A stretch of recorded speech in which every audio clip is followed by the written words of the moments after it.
Bienvenidos de nuevo y gracias por asistir a este primer webinar para América Latina desde Snowflake. Le agradecemos su presencia. Nosotros aquí estamos en línea, yo y su servidor Frederick de Working, director de América Latina, más varios componentes del grupo y también Juan Christensen con una valiosa presentación sobre la experiencia que tuvo Rappi en su crecimiento estratosférico. Quiero invitarles a hacer unas consultas. Ustedes en sus paneles de control de este webinar van a ver la habilidad de hacer las consultas en el transcurso de la presentación. Vamos a tener una breve presentación, introducción del Snowflake, seguido por una presentación por Juan Christensen, el vicepresidente de Ingeniería de Rappi, y un breve demo. En cualquier momento hace sus consultas por el chat y nosotros haremos todo el intento de responder a estas consultas en el periodo de consultas y respuestas. Y si no, haremos llegar a ustedes la respuesta de estas consultas. Así que sin ningún otro más, agradeciéndoles mucho su presencia con nosotros.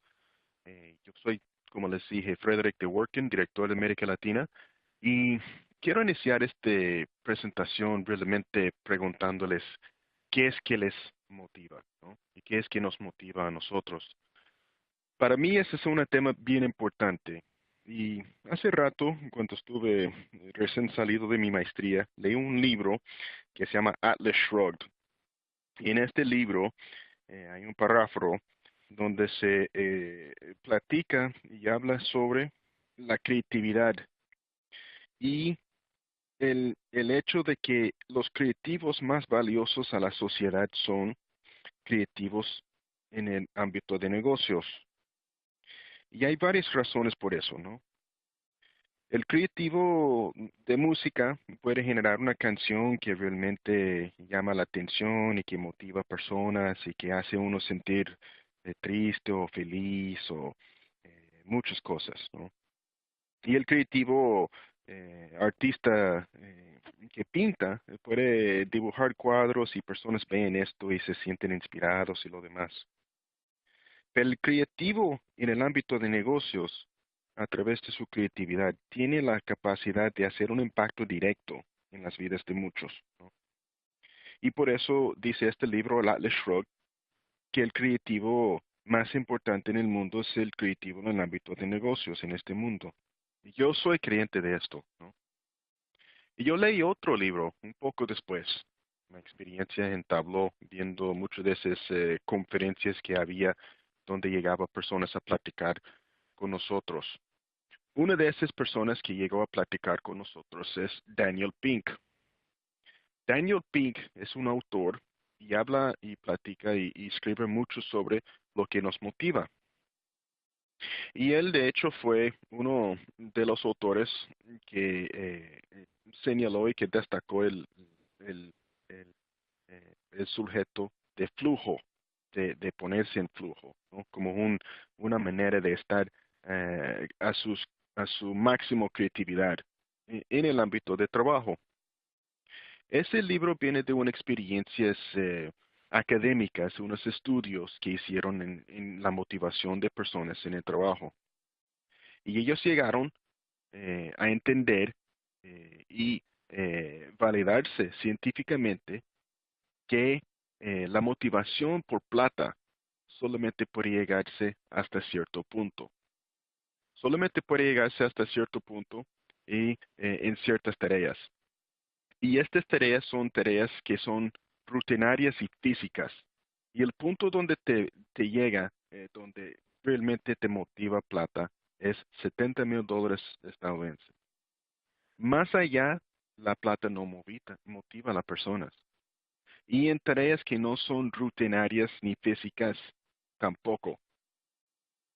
Así que, ¿cuáles son las cosas que realmente nos motivan? Y él hizo estudios y llegaron a entender y comprobar que son tres cosas, ¿no? La autonomía, la maestría y el propósito, lo que a mí me gusta decir sentido. Estas tres cosas son bien importantes en la motivación de personas inteligentes creativos en el ámbito de negocio. Y yo quiero proponerles a ustedes que esas tres cosas se pueden impedir por el tipo y el perfil de herramientas que uno está utilizando. Yo imagino que muchos de ustedes utilizan quizás unas plataformas o son realmente sujetos a un tipo de procesos que son engorrosos, que son repetitivas, ¿no? Y que no tienen mucho sentido. Y este le lleva a ustedes más allá que el flujo. Y este le lleva a ustedes más allá que su sentido creativo, que su máximo creatividad, ¿no? Para mí es importante siempre relacionar con estas cosas porque hay que ver cuál es su polo norte. Y aquí en Snowflake, nuestra estrella polar es ser un base de datos relacional a la analítica con base en SQL ya alojado en la nube. Esto es lo que nosotros somos, lo que nosotros proveemos, y este para ustedes es bien importante porque le puede llevar a ustedes a un máximo creatividad en su día a día con datos, ¿no? Muchos de ustedes son de empresas muy importantes, muy grandes en América Latina, son trabajando en el desarrollo de sus países y de sus ámbitos y merecen las mejores herramientas para hacerlo, para llegar a su epopía de creatividad. Para contarles un poco sobre Snowflake, Snowflake se forma en 2012 por un equipo de ingenieros que salieron, dos ingenieros actualmente, que salieron de la oficina del CTO de Oracle. Ahí fueron asignados a la tarea de llevar Exadata a la nube. Se dieron cuenta muy rápido que este iba a ser una tarea casi por gusto, porque llevar esta arquitectura a la nube iba a tener serias restricciones y en esta explosión de datos que nosotros estamos viendo, estas restricciones iban a ser muy limitante para los usuarios. Presentaron un plan para generar una arquitectura nueva a este sitio y este sitio les negó. Le dijo, por favor, quiero que le enfoquen en la tarea que le hice.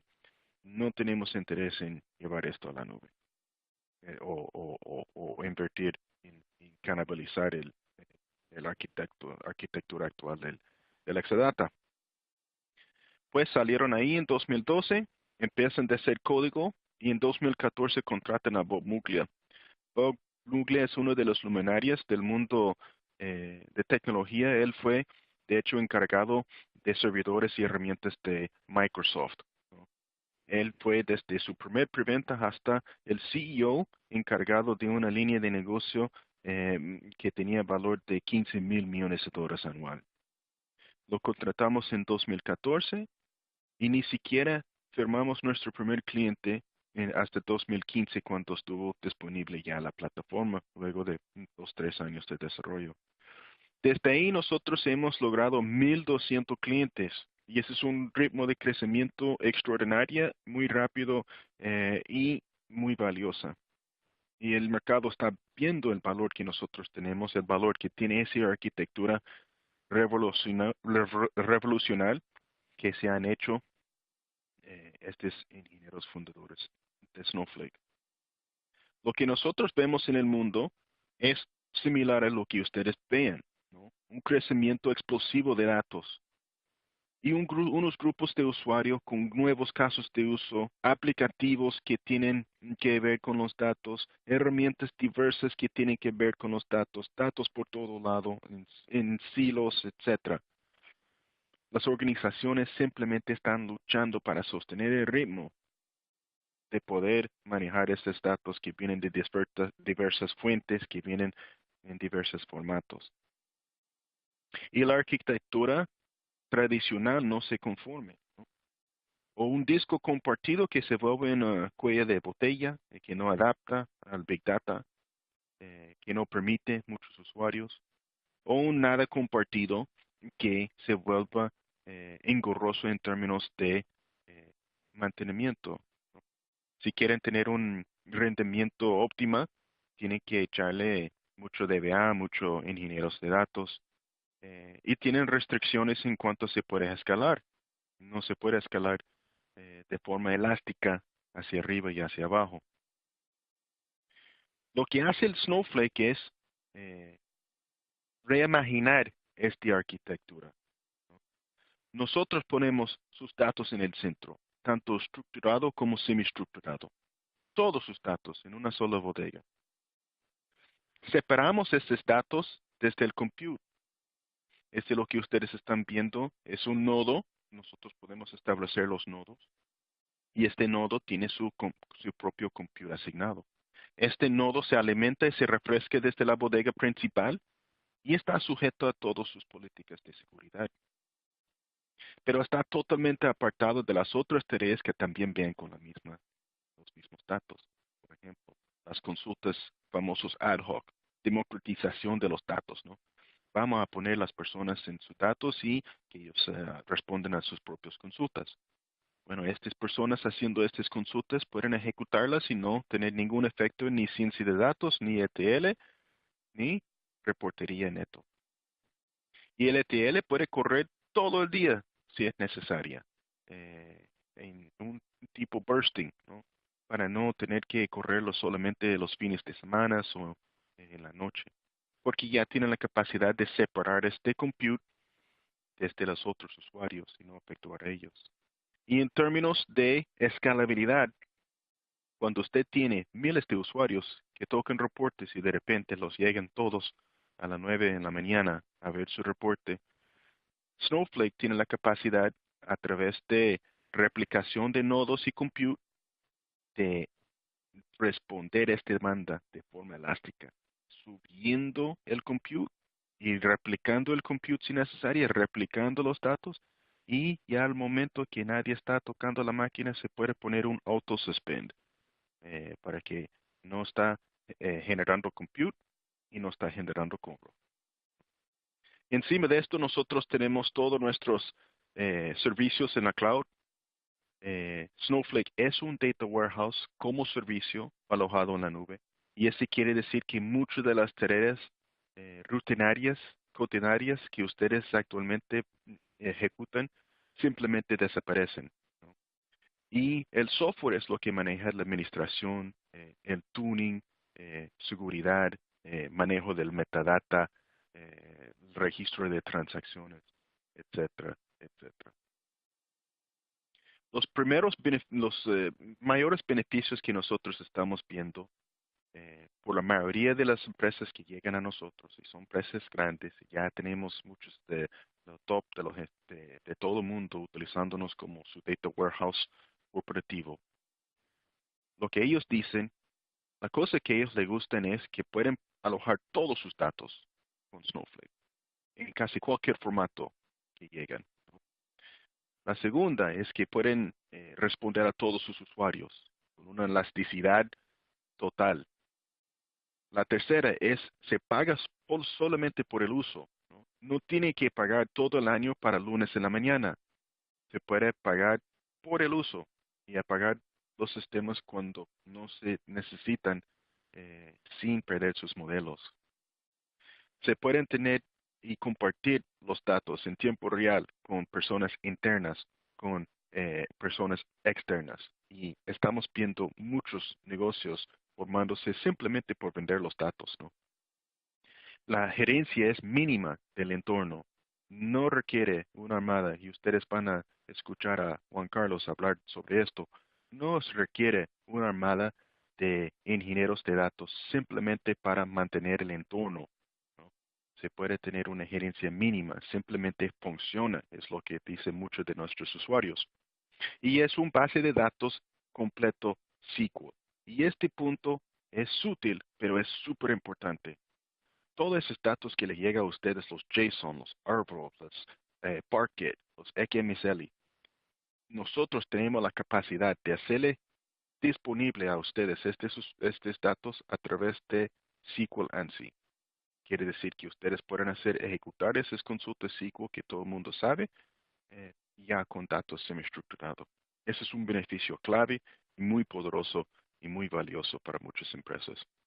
Y de hecho tenemos muchas empresas que nos han elegido como Rappi, que ustedes van a escuchar, pero también Capital One, uno de los luminarios del mundo de finanzas acá en los Estados Unidos, tienen Snowflake como su base de datos corporativo, Sony, como ustedes probablemente reconocen también, y tenemos muchos más que no están aquí por temas de confidencialidad.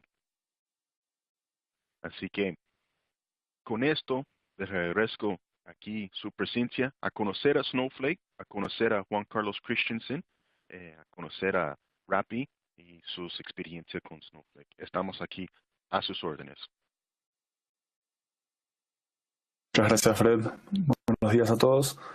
Bueno, mi nombre es Juan Carlos Christensen, soy VP de Ingeniería de Rappi a cargo del área de mercados, también a cargo del área de buscador, personalización, advertising y monetización, y obviamente data warehousing. Para los que no conocen Rappi es una plataforma de e-commerce y last mile delivery. Básicamente lo que hacemos es enviarle al usuario todo lo que quiere en minutos, simplemente desde la aplicación con un par de touches en la aplicación. La empresa tiene un poco más de 3 años, cumplimos 3 años en agosto. Tiene ya una evaluación por arriba de $1.000 millones y un crecimiento mensual de aproximadamente 30%, consistente en los últimos año y medio. No sé si hay mucha gente que venga del área de retail, pero Rappi está intentando reinventarlo, está junto con otras empresas del sector en el mundo, estamos cambiando la forma en que retail funciona. El foco de esta transición digital es la conveniencia, obviamente, hacer que al usuario le sea cada vez más fácil encontrar lo que busca, recibir lo que busca donde quiere y con los mejores precios y la calidad de forma consistente. Para eso es súper importante el proceso de construcción de modelos, el proceso de tener un buen buscador, recomendaciones, personalización, hacer la experiencia lo más cercana al contexto del usuario. Pero también nos abre esto un montón de puertas comerciales, como es el caso de nuevas fuentes de datos, nuevos touch points con el cliente, nuevos momentos de consumo. Por ejemplo, en Rappi, un power user puede tener contacto hasta 5 veces al día. Es algo relativamente común que vemos con power users en los países donde está más establecido Rappi. Y esto es porque son usuarios que se despiertan a la mañana, piden un café, piden algo para desayunar, luego al mediodía piden algo para almorzar, a la tarde piden un té o piden las compras del supermercado de la semana o del mes, a la noche piden algo para cenar y a la tarde o a la noche vuelven a pedir algo en farmacia, por ejemplo, o licores. Es decir, que tenemos todo el flujo de compra del usuario dentro de la misma plataforma. El usuario hace todo dentro del marketplace de Rappi. Pero todo esto requiere datos, obviamente, para poder tener un buen buscador, para poder tener recomendaciones, para poder generar la eficiencia operacional que hace falta para entregar a tiempo y con calidad. Se requieren muchos datos y esto no es trivial. Actualmente Rappi tiene más de 900 bases de datos y esto es porque tenemos la infraestructura replicada entre múltiples países y a la vez tenemos una arquitectura de microservicios que nos fuerza a tener separación de datos entre los diferentes microservicios con los que contamos. Estos son aproximadamente, a la fecha creo que son cerca de 12 terabytes de datos continuamente actualizados, con una frecuencia de actualización no menor. Cerca de 1.000 millones de eventos real-time de analytics de usuarios por mes, creciendo aproximadamente al 20% mensual. Un catálogo de más de 10 millones de productos que también se actualizan frecuentemente con integraciones con retailers, en varios casos integraciones que se actualizan en los 30 minutos o menos desde el retailer. Y para darles un poco de contexto de la tasa de crecimiento de datos que estamos viendo, solo en lo que es logs operacionales Hace 6 meses teníamos aproximadamente 10 terabytes de logs por mes y hoy estamos cerca de los 60 terabytes de logs por mes. Esto es por el crecimiento de la empresa, de la base de usuarios, de la cantidad de rapitenderos, de tiendas. Obviamente hay una correlación muy grande. Y la realidad es que el volumen de datos que tenemos crece más rápido de lo que crece la empresa, o sea, la capacidad de administrarlos. Pero no es solo el volumen de datos. O sea, está claro que uno por guardar datos no consigue un beneficio, sino que es cómo se usan esos datos. No es el tamaño de la base de datos, sino cómo se operacionaliza la data esa, cómo se le captura el valor. De ahí, a comienzos de este año, cuando me uní a Rappi en enero, empezamos a plantear el requerimiento de montar un data warehouse, de empezar a recolectar data y hacer una estrategia de datos. Y notamos que había un montón de desafíos. Notamos que ya en esa época construir modelos o conseguir insights sobre la data que teníamos era muy difícil. Teníamos la data muy aislada en silos, separada en silos dentro de la empresa. No era fácil encontrar los datos necesarios en el momento correcto. Era complejo de unificar esa data. De nuevo, 900 fuentes de datos o más. Todo se empieza por complejo. Desde encontrar los datos hasta adquirirlos, unificarlos, administrarlos, la parte del governance, del control de acceso a los datos. Y la clave nuestra también era incrementar la autonomía de los diferentes stakeholders dentro de Rappi y democratizar el acceso a datos, porque eso aumenta la exposición que tiene esa data y el valor que podemos capturar.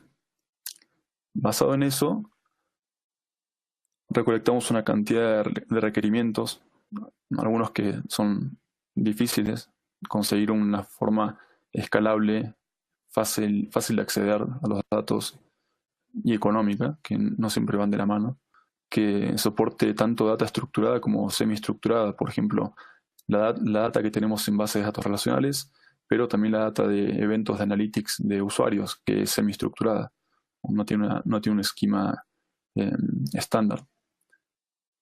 También otro de los problemas que notamos con nuestras herramientas de BI, actualmente usamos Periscope y Looker, el problema principal que notábamos es que teníamos contention entre los diferentes casos de uso de la empresa. Esto quizás no parece obvio, como un problema obvio, pero realmente era muy crítico, porque quiere decir que ciertos stakeholders afectaban el uso a la accesibilidad de los datos de otros stakeholders. Por ejemplo, el caso de equipos de data science corriendo modelos contra equipos de finanzas o de operaciones tratando de sacar información para inversores o para la operación que requiere información actualizada minuto a minuto. Finalmente, bueno, como les comentaba, usamos Periscope y Looker. La integración con esas herramientas es crítica porque si no perdemos posibilidad de acceder a esos datos y hacerlos, de exponerlos a los diferentes stakeholders. Esos requerimientos plantearon un par de dudas. La verdad es que nadie en Rappi era experto en data warehousing, me incluyo en que yo tampoco era experto en el tema.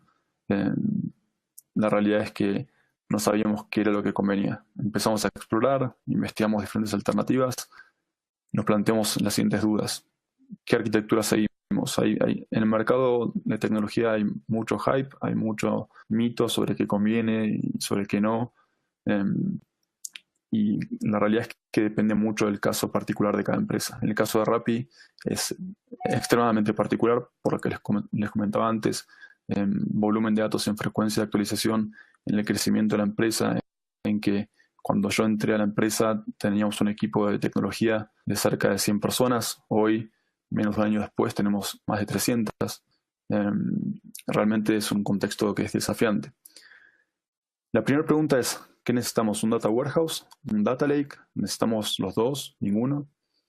La segunda es, en base a esa arquitectura y los requerimientos que planteamos antes, ¿qué solución es la que conviene utilizar?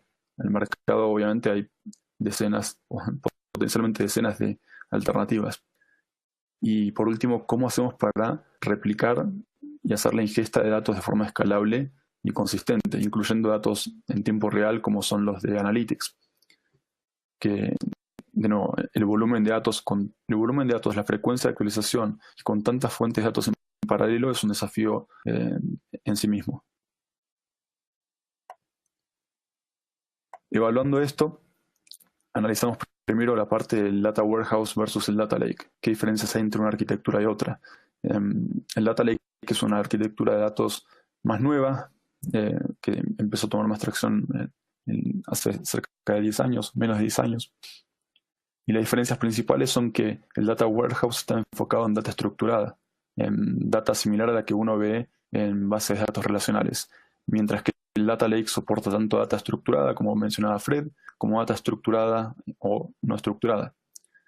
Esto es el ejemplo que mencionaba Fred de poder montar campos variant con data en JSON y poder hacer consultas de la misma forma que si fuese data estructurada. Después el caso del Data Warehouse está bastante especializado para ciertos casos de uso, que asumen que uno va a preprocesar la data montando ETLs, procesos de extracción, transformación y carga de datos.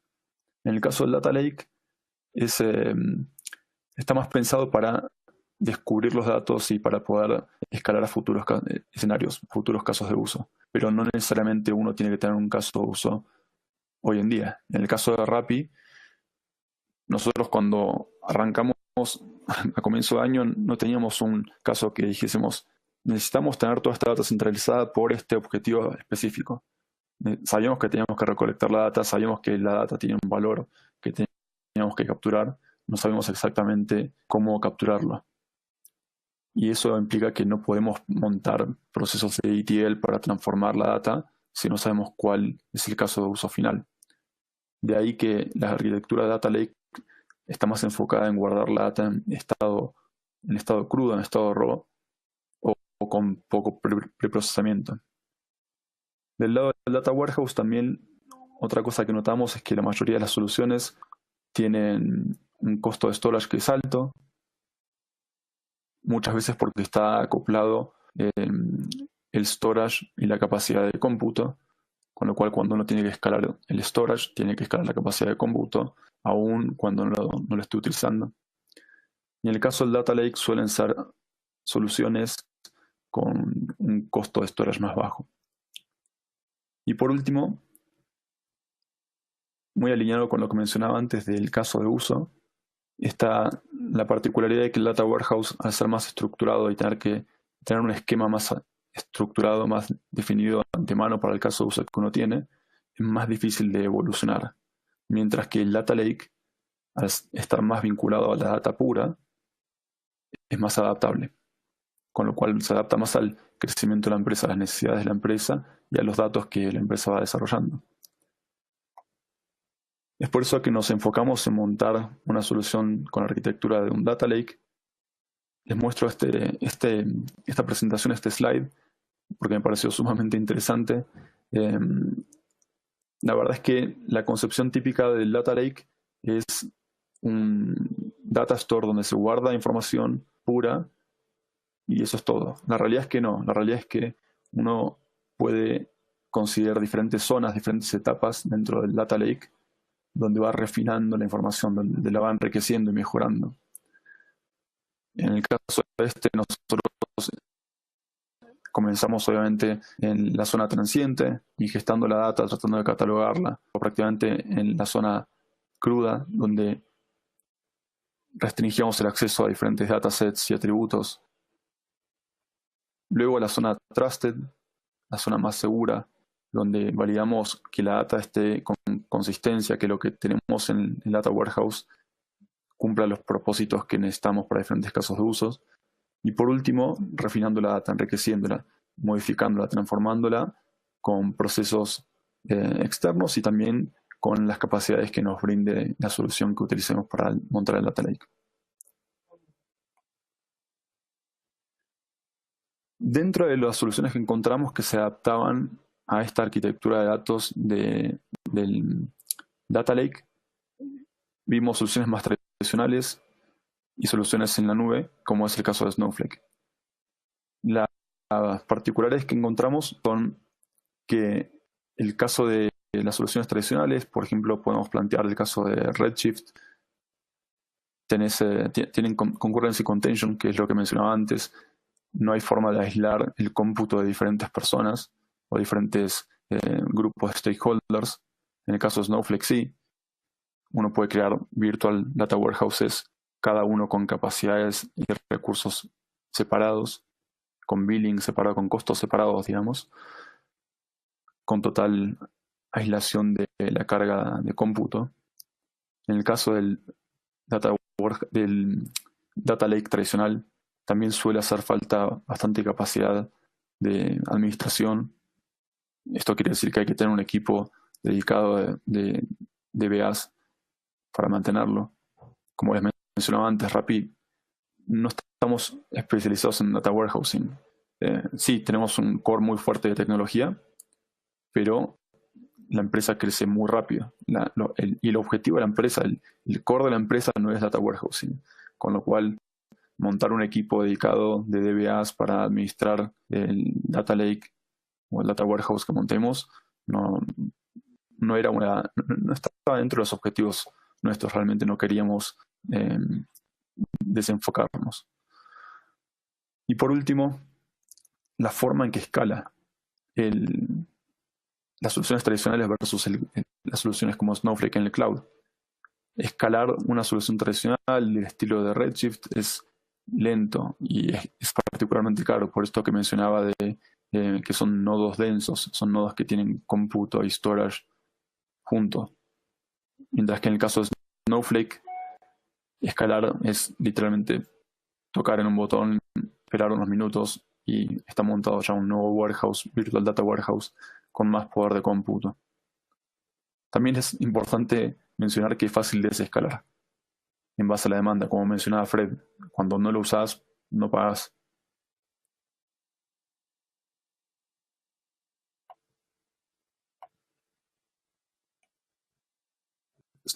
Snowflake básicamente cumplió todos los requerimientos que teníamos y nos ofreció un montón de cosas adicionales que hoy en día estamos usando en producción. Desde la integración con las diferentes herramientas de BI, desde una interfaz de usuario sumamente amigable y fácil de utilizar, desde herramientas para optimizar la estructura del data warehouse, como la estructura de particionamiento y clustering que tiene Snowflake, herramientas para entender el uso de los usuarios nuestros dentro de la plataforma y poder mejorar el governance de datos, la seguridad, la metadata. Y como les comentaba antes, la posibilidad de ajustar las necesidades, la capacidad de cómputo en base a las necesidades de cada stakeholder.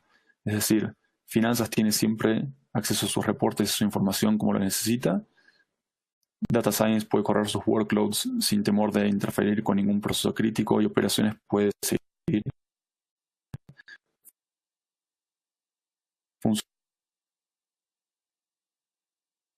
funcionando sin problemas, casi infinita. Siguiendo al siguiente Juan tema. Carlos. Sí. Sí, vino una consulta, y perdone que interrumpa acá. Consuelo del LATAM Airlines quiere saber por qué Snowflake y no Google Cloud y Amazon Web Services. Y que quizás este corresponda a los próximos que vos tienes, ¿no? Sí, la realidad es simple. Nosotros usamos principalmente AWS, usamos Amazon principalmente como plataforma de cloud, no Google Cloud. La cercanía a nuestros datos tiene beneficios que esté en AWS. Y dentro de Amazon, las soluciones más dominantes son Redshift o S3, en los dos extremos. Como en su momento, la solución más madura era Redshift. S3 junto con Athena era una posibilidad, pero la verdad es que la compatibilidad con las herramientas que usábamos y con los workflows que teníamos de ingesta de datos no era ideal.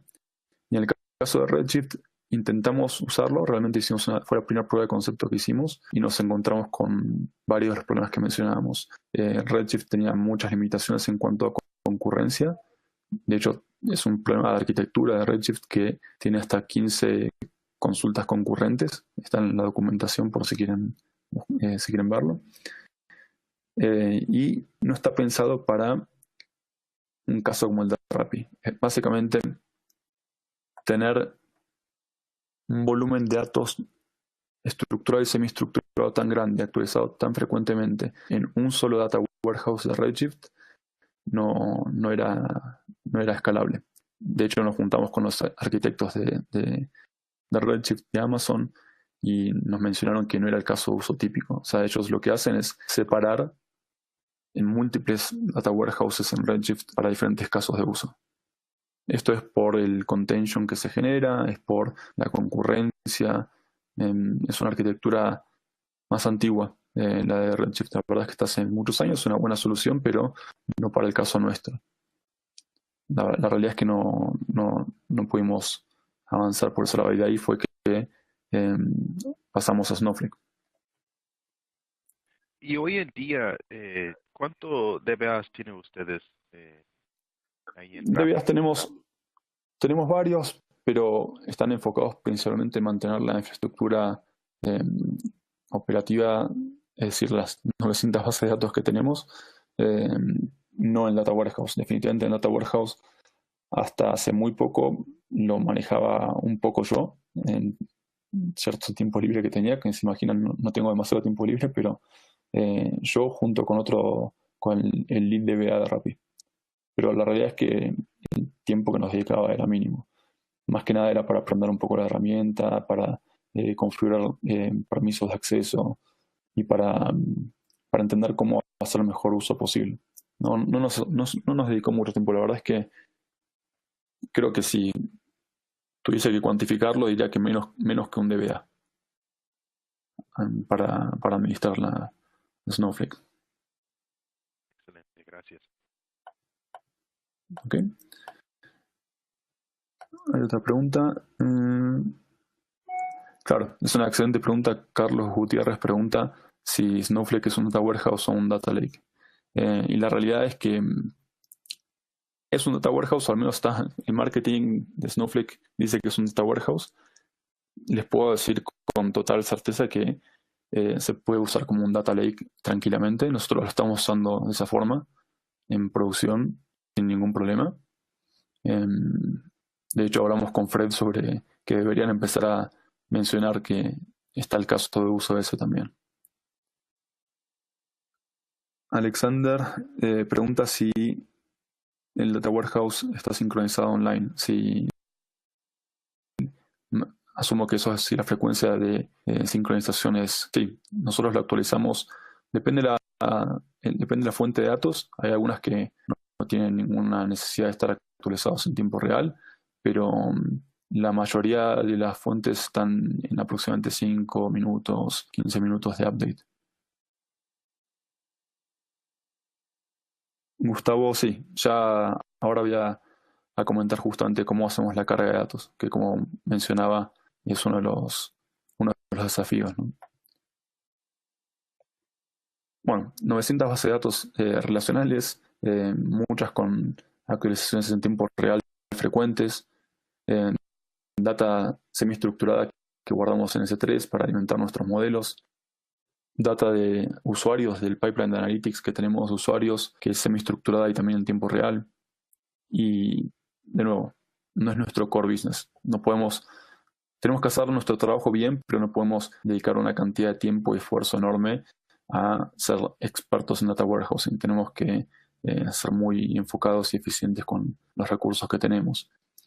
Obviamente, cuando planteamos a alguien del lado de IT sobre el desafío de llevar toda esta data al data warehouse, la respuesta suele ser medio del punto de vista de es como, bueno, suban la data, es data, manden la data al data warehouse, ¿no? ¿Cómo puede ser tan difícil? Realmente tuve una discusión parecida así en un contexto no tan feliz como el de la caricatura esa, pero eh, es difícil de explicar la dificultad que tiene migrar un volumen de datos tan grande con tanta frecuencia de actualización a cualquier solución, no solo a Snowflake. Sin entrar demasiado en detalle, lo que terminamos haciendo fue utilizar otro partner de Snowflake que se llama Fivetran. Fivetran lo que hace es una especie de managed ETL. Ellos se encargan de conectar nuestras fuentes de datos a Snowflake y uno puede regular la frecuencia de actualización desde ahí. Venimos trabajando con ellos ya varios meses. Muy bien, la verdad es que el esfuerzo y trabajo que nos ahorraron es enorme. Y trabajando muy junto con el equipo de Snowflake también. Para el caso de uso nuestro, que como les digo, es bastante particular. Sumado a eso, nosotros tenemos una plataforma de analytics llamada Rackham, donde hacemos la captura de datos de la aplicación de usuario junto con otras soluciones, pero Rackham nos provee básicamente ownership sobre el proceso de captura de datos. Y de esa plataforma enviamos toda la data de S3. Esto es con una frecuencia alta.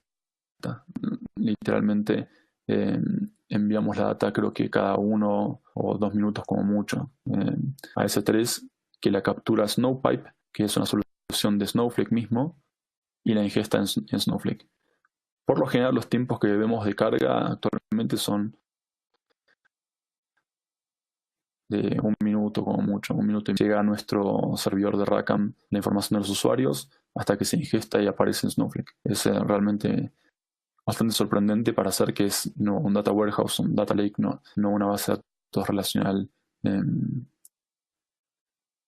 fin, el resultado de esto es que 2 meses luego de implementar Snowflake tenemos cargados 12 terabytes de data. O sea, toda la data que teníamos en las bases de datos relacionales, creo que casi toda la data está replicada a Snowflake.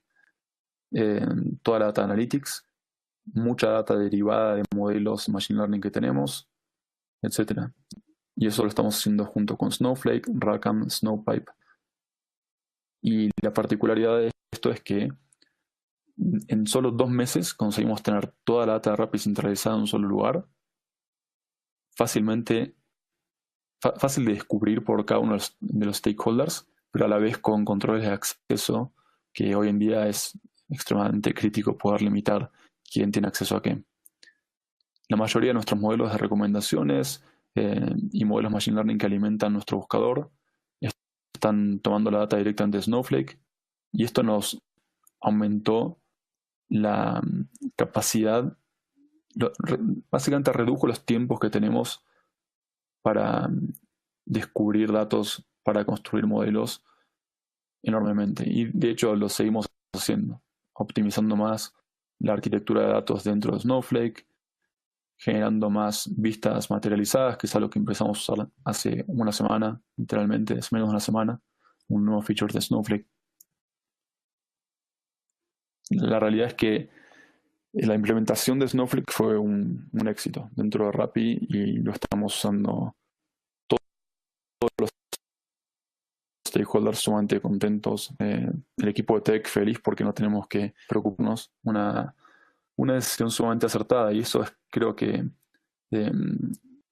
gran parte del rol de los VPs dentro de Rappi es un rol estratégico, es de definir qué alianzas, qué desafíos tomamos internamente, qué partnerships tomamos por fuera,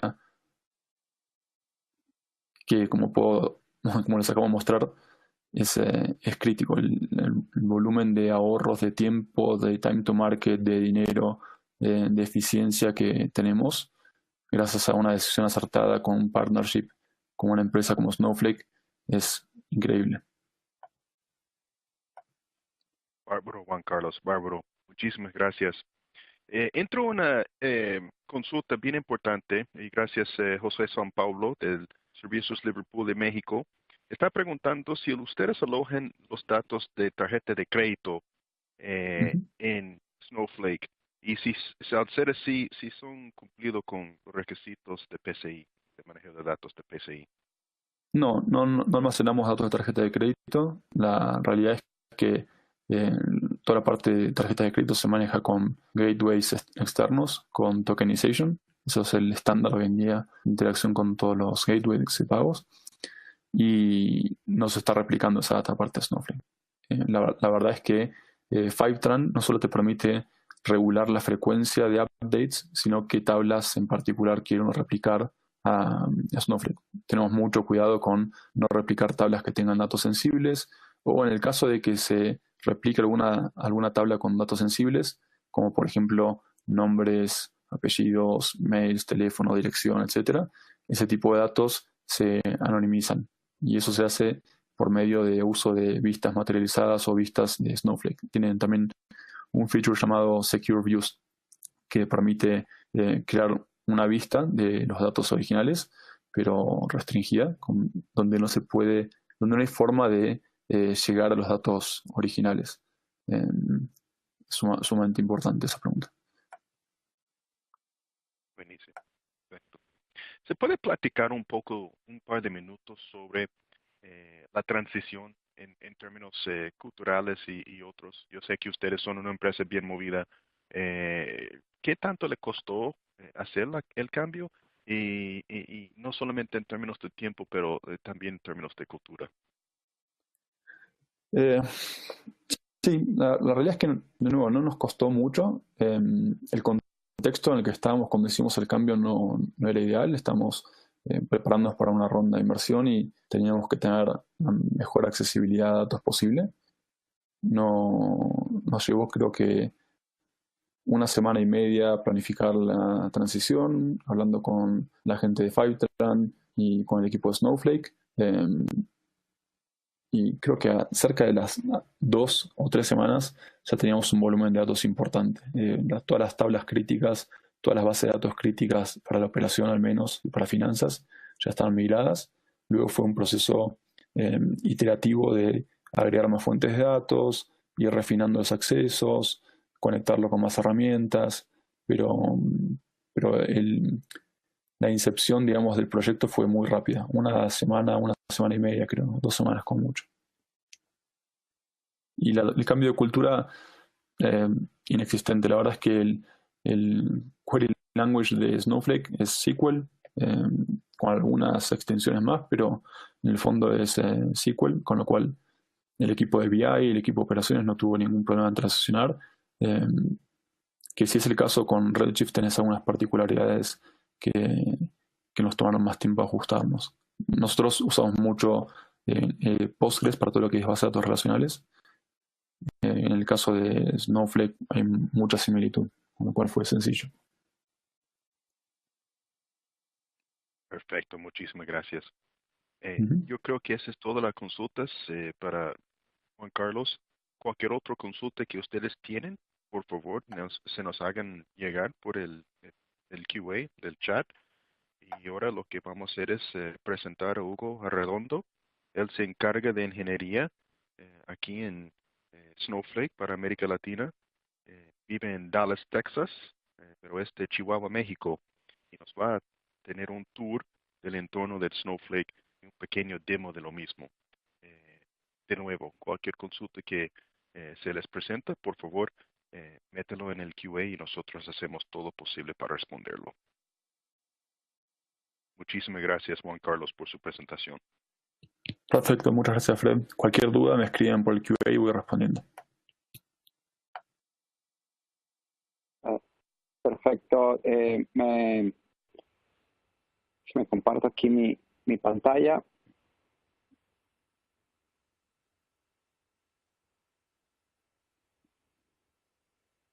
Mm,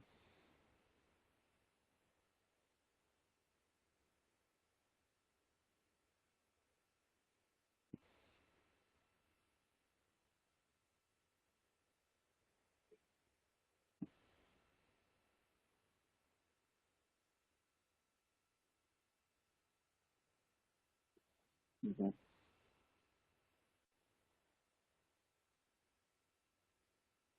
A ver, ¿pueden ver mi pantalla?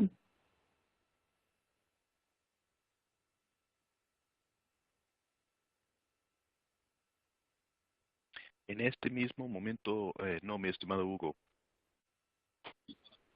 Ok, a ver.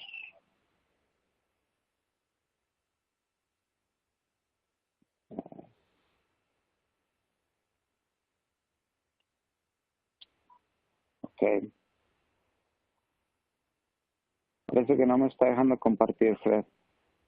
Así que vamos a responder unas preguntas en lo que veo cuál es el problema acá. Ok, perfecto. Tenemos otra consulta acá eh, de Vladimir Galván. Dice, que ¿cuál es la máxima frecuencia de actualización? ¿5 segundos, 1 minuto? Y de hecho, Snowflake tiene la capacidad de recibir datos en casi tiempo real a través de una funcionalidad que nosotros llamamos Snowpipe, que puede estar constantemente escuchando a un S3 y apenas que lleguen los datos a este bodega S3 se aloja en la tabla que ustedes indican. Así que puede ser realmente en tiempo o casi tiempo real, milisegundos. Eh, pero al ser no así, Hugo, eh, ¿cuál es la máxima frecuencia de actualización? Nosotros, así como, por ejemplo, como está configurado Rappi, como ven, nuestros clientes tienen configurado Snowflake, nosotros podemos inserir datos justo en el momento en cuanto se presentan en el área de staging, ¿no? Entonces, si ustedes ponen datos disponibles, nosotros tenemos un servicio que está monitoreando la ubicación de los nuevos datos y los podemos cargar. Entonces, puede ser que muy cercano a tiempo real, ¿verdad? En cuestión de entre 1 segundo a 1 minuto, vamos a agarrar ese archivo y lo vamos a empezar a cargar. Entonces, el proceso de carga, ustedes pueden configurar el tamaño de la capacidad de cómputo que ustedes quieren usar para esas cargas, pero lo más importante es que ustedes pueden estar cargando constantemente información al mismo tiempo que están sucediendo queries o consultas por los demás usuarios. Entonces, eso es lo interesante. Pues puede ser cargarlo entre de 1 segundo hasta 1 minuto en detectar la información, pero todo este proceso puede ser continuamente, inclusive con los usuarios creando reportes. Entonces, muchos de nuestros clientes dejan de mover sus procesos de tele a la noche y empiezan a hacerlo un proceso más constante que sucede durante el día en vez de ser una carga gigante durante las noches o durante el fin de semana. Perfecto. Muchísimas gracias. Hay una consulta también sobre los precios, ¿no? Y si nosotros ofrecimos almacenamiento de la base de datos y si el costo depende de la volumo- volumetría. Consulta por Juan Bandeasta. Juan, nosotros tenemos la capacidad de cobrar simplemente por la capacidad de compute que se consume. Y este es algo muy distinto en el mercado. Nosotros cobramos así para generar fuertes beneficios hacia el cliente final. Nosotros simplemente pasamos los costos de almacenamiento en que sea S3 o Blob Storage de Microsoft Azure hacia el cliente final. Y en términos de compute, nosotros cobramos hasta el segundo. Si la consulta duró 46 segundos, este es lo que nosotros cobramos. Ahora, hay un otro nivel de eficiencia en costo también con el Snowflake y hay una fuerte razón y estrategia para ir al mercado que nosotros tenemos.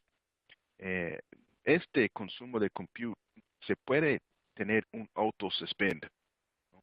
Si no les llega una consulta dentro de 1 minuto a cualquier de estos data warehouse que ustedes configuran, los nodos, este nodo simplemente se apaga y no pierden el modelo que está atrás de ese data warehouse, ¿no?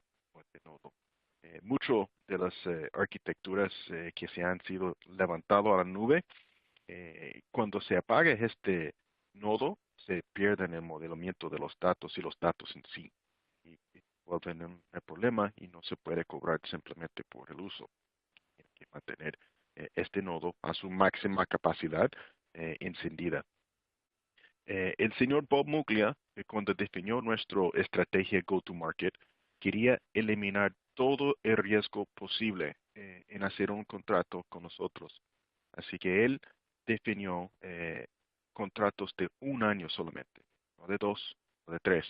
Se puede exigir un cliente un contrato de dos o tres, pero nosotros no lo vamos a ofrecer. Y la razón de cuál es que nosotros vendemos créditos. Y para muchos es una jornada nueva, algo muy nueva. Y es difícil entender, ok, ¿cuál va a ser mi consumo actual? Nosotros la semana pasada hicimos un ejercicio con un cliente que había hecho sus propias calculaciones y nuestro ejercicio mostró literalmente un cuarto del costo que ellos habían calculado. Y por eso nosotros solamente vendemos contratos de un año, porque ya con esos créditos ustedes pueden ver cuál es el uso y si necesitan más se pueden comprar más. Pero si no utilizan todos los créditos antes que llegue al final del año, estos créditos no vencen. Estos créditos se pueden utilizar en los siguientes contratos, ¿no? El año que sigue. Así que es bien valioso para empresas que están en la mira de ir a la nube, pero ahora mismo buscando cómo hacerlo y con dificultades en calcular. Al parecer que nosotros tenemos unos problemas con el firewall que no permite a Hugo compartir su pantalla y lastimosamente no vamos a tener la capacidad de mostrarles un demo hoy. Le pedimos millón de disculpas. Nosotros todos los jueves sí tenemos algunos demos en vivo y yo invito a ustedes que nos acompañan en este demo, aunque sea en inglés y todo, pero se entiende bien, ¿no? Para que ustedes vean exactamente cómo funciona la plataforma y si pueden hacer consultas igual. Nosotros también en Snowflake tenemos lo que es una versión de prueba. Ustedes simplemente pueden entrar y poner sus detalles y activar una cuenta de demo que viene ya precargado con $400 de crédito. Y yo le invito a ustedes que ustedes se apalancan de estos demos que nosotros tenemos en la eh, en este jueves, cada jueves que tenemos voy a compartir, a ver si puedo compartir. No puedo. Pero yo les invito que nos acompañen los jueves y la haremos llegar ahí el vínculo por el correo. Y también que si a ustedes les interesa ver exactamente cómo funciona Snowflake, que por favor que lleguen a nuestro sitio web y que registren para una cuenta de trial y que aprovechen de este crédito que nosotros tenemos de los 400. Y esto es nuestra presentación de hoy. Agradezco un montón a Juan Carlos y a Hugo y todo aquí que están eh, conectados con nosotros. Muchísimas gracias por asistir al webinar, el primer webinar de Snowflake aquí en América Latina. Las consultas que no fueron respondidas nos